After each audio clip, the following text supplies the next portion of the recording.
El gótico se desarrolla entre mediados del siglo XII.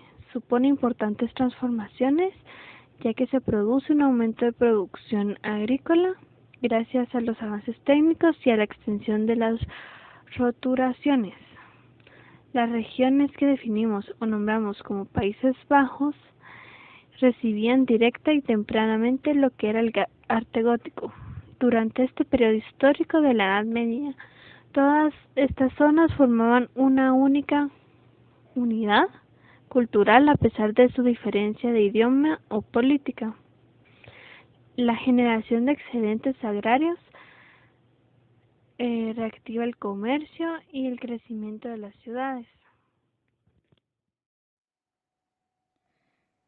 El gótico se ve favorecido por una intensa actividad urbana y comercial, que convertirá a las ciudades en potentes focos culturales. Es aquí donde aparecen las universidades, que poco a poco se liberan de la tutela de la Iglesia y se abrirán a todos los ciudadanos. La actividad comercial es potenciada a partir del siglo VIII, después de las cruzadas que permiten abrir nuevas rutas comerciales hacia Oriente, hasta entonces en manos musulmanas.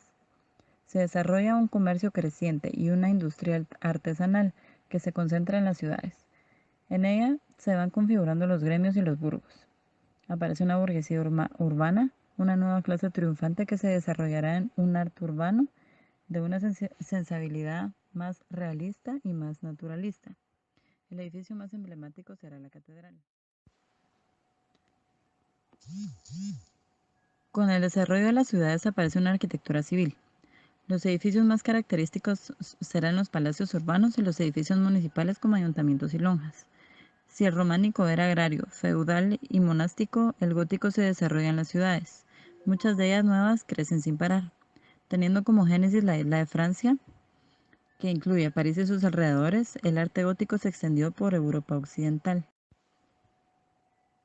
Los historiadores dividen la evolución cronológica de la arquitectura gótica en tres grandes periodos. Periodo inicial, segunda mitad, del séptimo al octavo. Periodo clásico de plenitud, del octavo al noveno. Periodo final o flamígero, del quinceavo e inicios del dieciseisavo.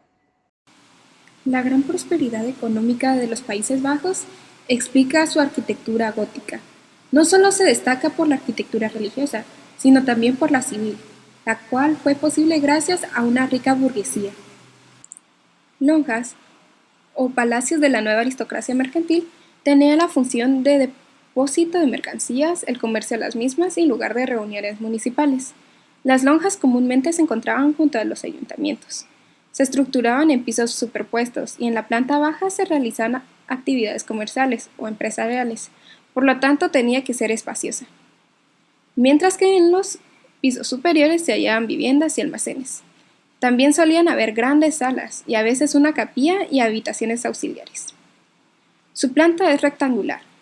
La portada da acceso a una gran sala de varias naves, casi siempre de la misma altura, cuyo techo de bóveda de crucería está sostenido por pilares. Son frecuentes en las ciudades comerciales.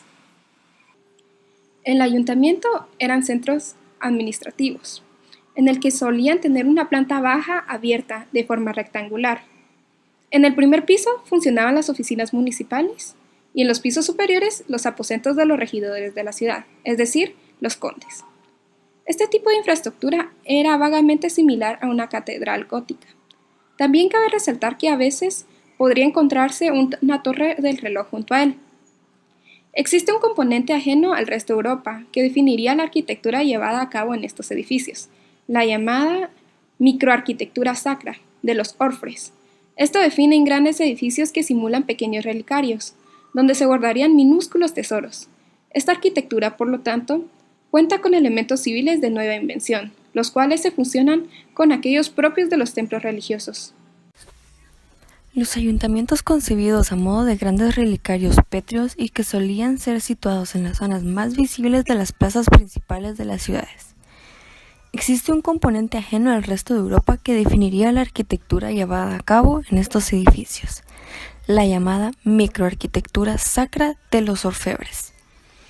Esto se define en grandes edificios que simulan pequeños relicarios donde se guardarían minúsculos tesoros. En los Países Bajos no aparecen elementos tan característicos como las bóvedas de abanico como en Francia. Las llamadas hallen o lonjas de mercado tenían como función el depósito de mercancías, el comercio de las mismas y la reunión, en ella, de las reuniones principales.